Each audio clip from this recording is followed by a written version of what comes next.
নমস্কার বন্ধুরা, তোমরা দেখছো আমার চ্যানেল টেকনোপিডিয়া লাইভ এবং আমি সৌরভ তোমাদের সঙ্গে। আজকের এই ভিডিওতে আমি তোমাদেরকে বলবো যারা মাধ্যমিক পরীক্ষা দিয়েছো এই বছর, অর্থাৎ যে সমস্ত পরীক্ষার্থীরা 2020-তে মাধ্যমিক পরীক্ষা দিয়েছো, এই ভিডিওটি অবশ্যই কিন্তু তাদের জন্য। তো তোমাদের কিন্তু একটি কনফিউশন মনের মধ্যে রয়েছে যে তোমরা যে পরীক্ষা দিয়েছো সেই পরীক্ষার রেজাল্ট তোমরা কবে হাতে পাবে এবং তার উপর নির্ভর করছে তোমাদের যে আপকামিং ফিউচার, অর্থাৎ তোমরা কে কোন স্ট্রিম নিয়ে পড়াশুনো করবে কি না, এই সমস্ত ব্যাপারটি সবটাই কিন্তু নির্ভর করছে তোমাদের এই মাধ্যমিকের রেজাল্টের ওপর। তো এই নিয়ে কিন্তু অনেকেই চিন্তায় রয়েছো এবং অনেকে হয়তো এর আগে শুনেছো যে আগস্ট মাসে হয়তো তোমাদের রেজাল্ট বেরোবে। তো এই রিগার্ডিং কিন্তু তোমাদের West Bengal board of secondary education, অর্থাৎ আমাদের পশ্চিমবঙ্গ গভর্নমেন্টের যে মধ্যশিক্ষা পর্ষদ নতুন একটি নির্দেশিকা জারি করেছে এবং আজকের ভিডিওতে আমি তোমাদেরকে সেই সংক্রান্তই বলবো। তো যারা একদম আমার চ্যানেল নতুন রয়েছে তারা প্লিজ চ্যানেলটিকে সাবস্ক্রাইব করো এবং পাশে থাকা বেল আইকনটিতে তোমরা প্রেস করতে কিন্তু ভুলবে না। 31শে মে মধ্যশিক্ষা পর্ষদের তরফ থেকে কিন্তু একটি নতুন নোটিফিকেশন কিন্তু জারি করা হয়েছে, একটি নতুন নোটিশ বেরিয়েছে যেখানে বলা হয়েছে যে যে সমস্ত এক্সামিনাররা খাতা দেখছিল তো তারা বা যাদের খাতা দেখা কমপ্লিট হয়ে গেছে তাদের মার্কস কিন্তু 48 আওয়ার্সের মধ্যে সাবমিট করতে হবে এবং যে হেড এক্সামিনার যিনি আছেন উনি মার্কসটি কালেক্ট করার পর তার 48 আওয়ার্সের মধ্যে কিন্তু সেটিকে পর্ষদের যে নির্দিষ্ট পোর্টাল রয়েছে বা যেভাবে সাবমিশন করা হয় সেই প্রসেসে সাবমিট করতে হবে। এরকম একটি নোটিফিকেশন মধ্যশিক্ষা পর্ষদের ওয়েবসাইটে গেলে তোমরা দেখতে পাবে। সেই ডেসক্রিপশনটি, অর্থাৎ আমার নিচের ডেসক্রিপশনে সেই ওয়েবসাইটের লিঙ্কটি তোমাদেরকে দিয়ে দিলাম, তোমরা গিয়ে কিন্তু চেক করে নিতে পারো যদি কারুর কোনো এই রিগার্ডিং কোয়ারি বা কোনো কনফিউশন থাকে। এরপর বলি যে এই যে একটি তৎপরতা দেখাচ্ছে মধ্যশিক্ষা পর্ষদ এবং এটি কিন্তু অবশ্যই উল্লেখ করে দিয়েছে, তোমরা আমার স্ক্রিনেও দেখতে পাচ্ছ, এটি কিন্তু অবশ্যই উল্লেখ করে দিয়েছে মধ্যশিক্ষা পর্ষদ যে এই যে প্রসেসটা এটি কিন্তু একটি আর্জেন্ট, মানে স্ট্রিক্টলি জানিয়ে দিয়েছে 48 আওয়ার্সের মধ্যে মার্কসটা সাবমিট করতেই হবে, যে সমস্ত খাতা দেখা কমপ্লিট হয়ে গেছে বা সমস্ত প্রসেসটা কমপ্লিট করতে হবে। তো এখান থেকে কিন্তু দেখো একটা জিনিস প্রমাণিত হয় যে মধ্যশিক্ষা পর্ষদও কিন্তু চাইছে যে রেজাল্টটা যত তাড়াতাড়ি সম্ভব বের করা যায়।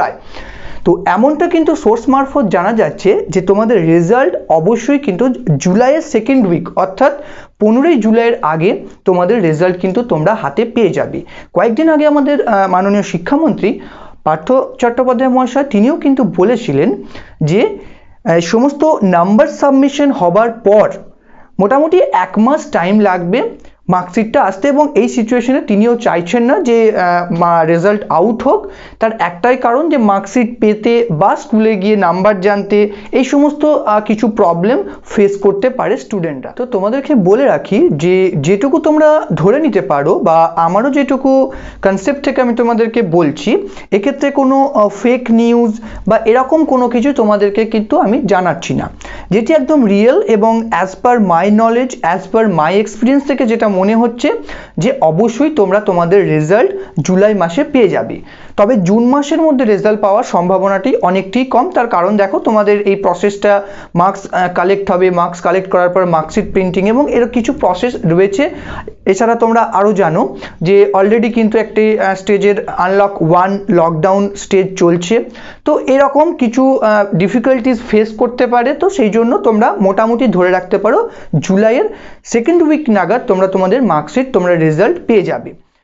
বিভিন্ন ডিফিকাল্টিস থাকার সত্ত্বেও কিন্তু রেজাল্টের রিলেটেড যখন কোনো আপডেট বা কিভাবে তোমরা তোমাদের রেজাল্ট দেখতে পাবে এই সমস্ত নোটিফিকেশন আপডেট সবই তোমাদেরকে আমি ভিডিওর মাধ্যমে প্রোভাইড করে দেবো যথাযথ সময়ে। তো তার জন্য তোমাদেরকে একটু ছোট্ট প্রচেষ্টা করতে হবে যে আমার চ্যানেলটিকে একটু সাবস্ক্রাইব করে রাখতে হবে এবং তার সঙ্গে সঙ্গে পাশে থাকা যে নোটিফিকেশন আইকনটি রয়েছে বেল আইকনটি, সেখানে গিয়ে নোটিফিকেশনটিকে অল করে রাখতে হবে, যাতে যখনই আমি কোনো আপডেট তোমাদেরকে এই রিগার্ডিং দেবো তো তখন যাতে সেই আপডেটটা তোমরা সবার প্রথমে পেতে পারো। তো সেই জন্য এই চ্যানেলটিকে সাবস্ক্রাইব করে রাখো। এরপর বলবো যে যারা 2021-এ মাধ্যমিক পরীক্ষা দেবে তো তাদের যে স্ট্র্যাটেজি যেটা ঠিক করার একটা ব্যাপার কিন্তু থাকে, কারণ এই মাধ্যমিকটা কিন্তু একদম লাইফের ফার্স্ট স্টেজ একটি পরীক্ষা। তো সেক্ষেত্রে অনেক ল্যাক অফ স্ট্র্যাটেজির ফলে কিন্তু রেজাল্টটা অনেকটাই খারাপ হতে পারে। তো তার জন্য তোমাদের জুনিয়র যারা রয়েছে, তোমাদের ভাই বোন যারা আছে, তো তাদেরকে তোমরা অবশ্যই চ্যানেলটিকে প্রেফার করো এবং চ্যানেল লিঙ্কটিকে শেয়ার করো তো সেখানে গিয়ে তোমরা দেখতে পাবে চ্যানেলটি তোমাদের যেভাবে হেল্প করবে। সেক্ষেত্রে ভৌত বিজ্ঞান, জীবন বিজ্ঞান এবং ম্যাথামেটিক্সের complete tutorial chapter wise solution, তার সঙ্গে সঙ্গে আদার সাবজেক্টের সাজেশন পেপার সলভ করব এবং সেখান থেকে কিন্তু তোমাদের স্ট্র্যাটেজিটা ঠিক করতে অনেকটাই হেল্প হবে। তো আজকের জন্য এইটুকুই, আবার দেখা হবে কোনো একটি নতুন ভিডিও নিয়ে। তো ততক্ষণ তোমরা চ্যানেলে আপডেটেড থাকো।